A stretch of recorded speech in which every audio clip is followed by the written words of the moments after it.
ये मेरे हाथ पे सो रही है और अब मैं इसे नहलाने के चक्करों में हूँ। ये नेल कटर पड़ा हुआ है और मैं इसके नाखून काटूँगी पहले, बल्कि मैंने काट दिया नाखून इसके।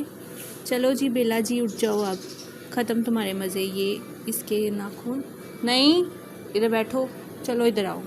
नाखून मैंने इसके काट दिया, मुझे अंदाज़ा नहीं है, जैसे काट सकती थी मैं काटे हैं। अब मैं इसे नहलाऊँगी। इसका मुंह देखो मैंने साफ़ किया और इसने नखरे इसके ख़त्म नहीं होते। ये मैं कॉटन है, ये इसके कानों में रखूँगी ताकि जो है ना ये पानी इसकी कानों में ना जाए। कानों में अगर पानी चल जाता है इन्फेक्शन हो जाता है। अब ये वॉशरूम करने चली गई है, ये कर रही है वॉशरूम। देखो बड़े तरीके से, सॉरी इसे डिस्टर्ब नहीं करते। अच्छा नहाने से पहले एक बार वॉशरूम कर लिए। अभी कितने तरीके से उसको महफूज कर देगी, छुपा रही है। छुपाने का तरीका चेक करो इसके ज़रा।